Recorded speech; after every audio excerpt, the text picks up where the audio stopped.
My friends, my family, my varsity shooters, how we doing? Hold on, let me start this video off telling you what inspired this. So I had recently made a TikTok video talking about the importance of punting the ball and playing smart with the football. This guy comments on my TikTok, okay, LMAO, a coach on Bleacher Report won a state chip 10 times because he never punted. So shut your mouth, please. I had a feeling he was talking about Coach Kevin Kelley. If you haven't heard of Coach Kevin Kelley, you're about to learn a lot about him tonight.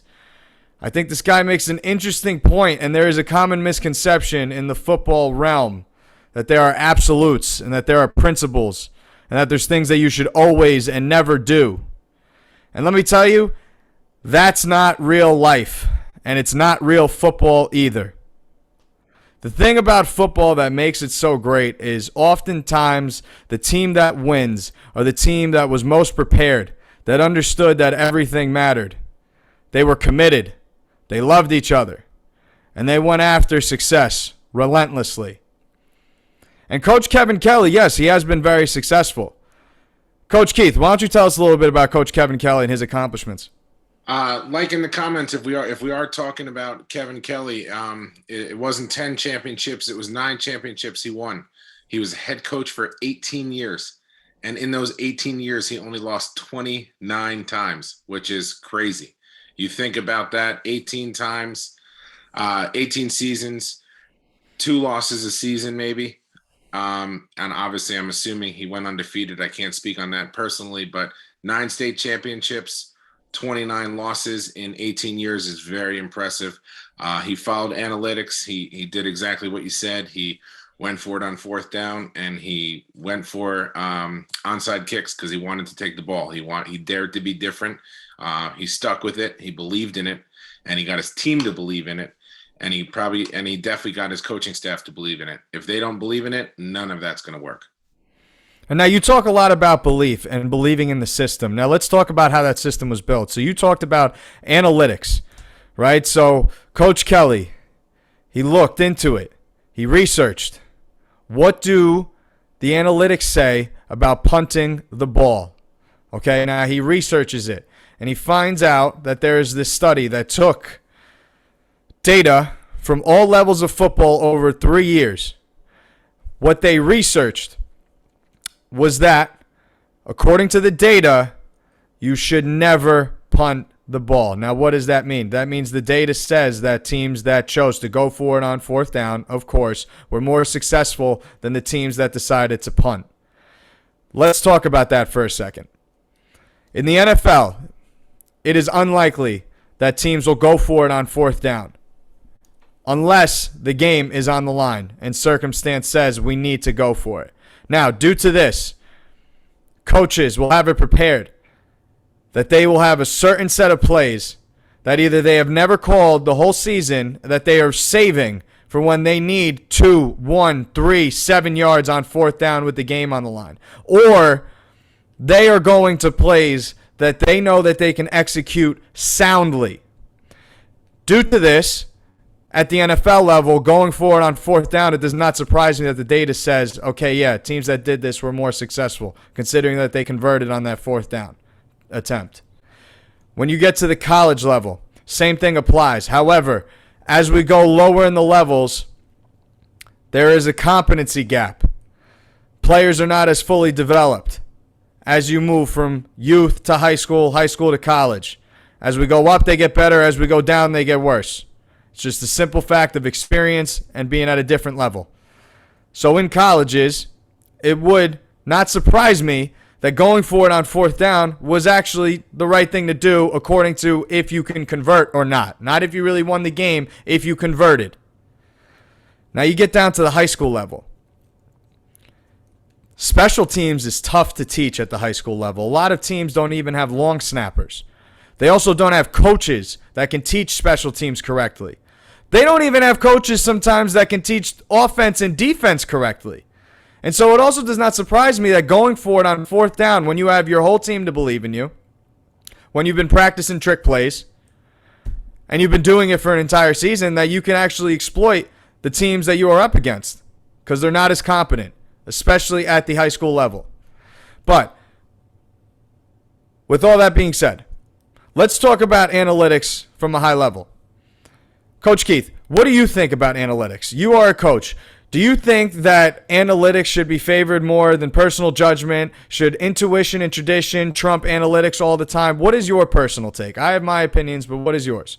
Man, I love that you said personal judgment. I think that's a great starting point of anything that you have. So anytime you have a coaching staff, if your coaching staff is put together correctly, then your judgment has to be trusted by every other coach. So you have to earn that. And if not, you're in your game plan. These are all things you're preparing for. If you have any sense of what you're watching on film and situations, when you make a play sheet, it's going to say short down, passing down, trick play. If we see this coverage, all that stuff is going to be marked on your play sheet. So all of the coaches have already planned for that, decided it, installed the plays, have the expectation for the game, and now they're trusting whether it's the offensive coordinator, the head coach, whoever's calling your plays, whatever his role is, if he has more than one role of other than maybe he coaches a position as well as the offensive coordinator. But you already know that going in, what plays you're going to do. So that judgment is the first thing that you're going to take. That being said, if you are going to use analytics, I believe that it's got to be one of those things that's all bought in. Same thing. Your coaching staff has to believe it first. It's not just what you believe. It's not just what maybe two of the coaches believe.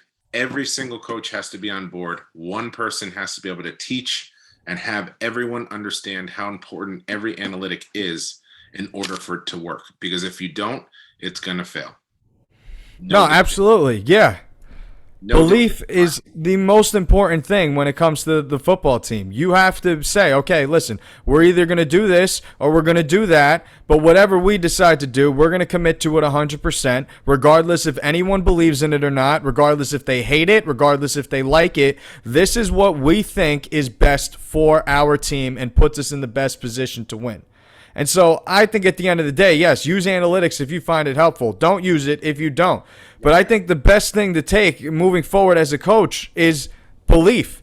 Do you believe in your own personal judgment? And are you confident enough to stand by it?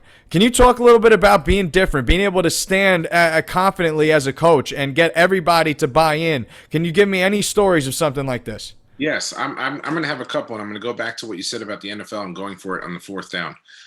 Dallas Cowboys did it last year when their offense was one of the best in the NFL.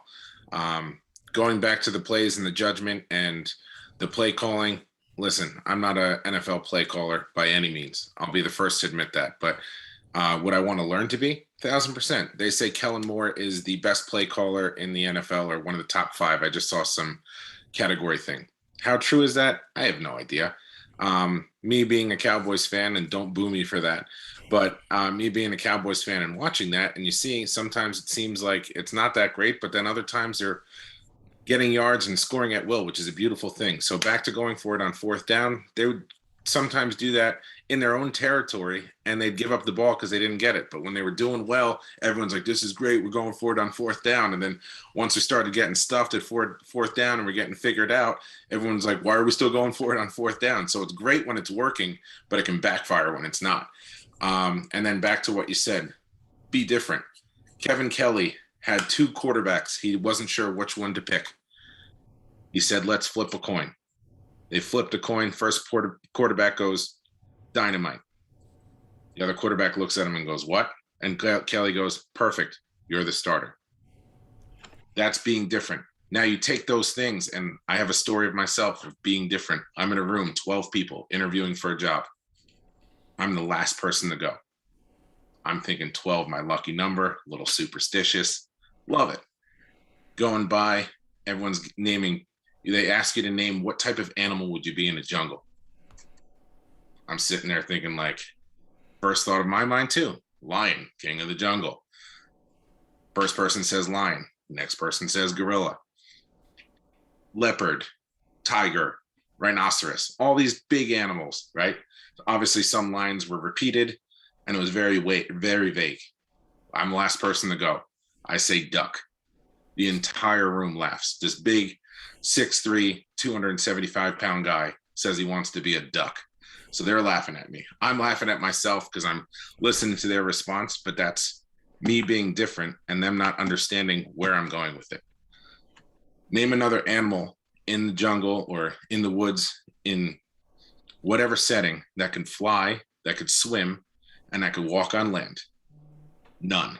Now they kind of had my attention, or I kind of had their attention. And then I was saying, in this industry, it tends to get very crazy, and you have to keep calm and collected because people can see that on you. So I'm like a duck on a pond. I'm moving around. I look calm and collected, but underneath the water, what you can't see, my feet are constantly moving. You have to dare to be different. You have to think outside the box.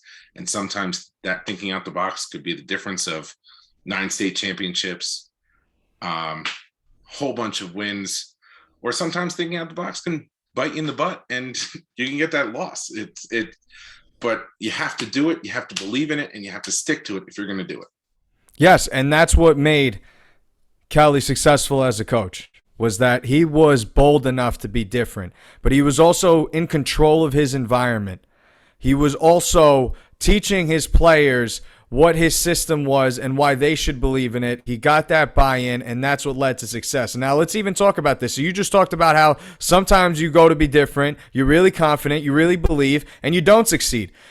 What about Kelley's time in college? He goes out there and he runs the same exact system. He thinks he's got it all figured out. He's ready to put on a big show. Nobody believes in him. He says, hey, this is what I've been dealing with in high school too. Nobody believed in me then. I love proving people wrong. I'm running the same exact system. I'm doing the same exact thing. I'm running my team the same exact way, and you're going to see my system works. And then what happened? Success did not follow. Yes. This time he failed. That's right. Again, I could go off my personal experience too. So he goes to college.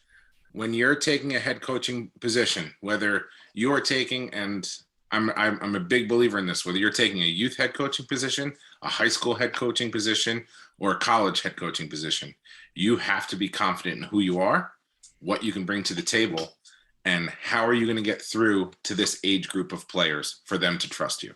Because that's the number one thing any coach needs. Your players have to trust you, and obviously your staff too, but you have to get your staff in place first. So I get an offer to be a head football coach. I'm stoked. This is what my dream is coming true right now. Was it a little early, do I think, in my career when that happened? 1,000%. I'd be the first to admit that now, because I didn't know any better. But there was a chip on my shoulder. Oh, great. This town hasn't had football in 4 years. Mm-hmm. I'm going to take this. I'm going to build it. Year 1 and 2, we're gonna identify who we are. I'm gonna start to build that culture. They say it takes 3 years to build a culture. Beautiful thing. So I'm thinking 3rd year, we have 2 years where we can't even compete for a state title. So I'm thinking year 3, we're gonna be good enough that we can come out of the bracket to compete for a year 3. That's my head. That's my mind. COVID hits. Man, practicing without a football and in groups of 10 was impossible. Especially, again, that's an experience thing, and you have to get creative. You have to think of outside the box.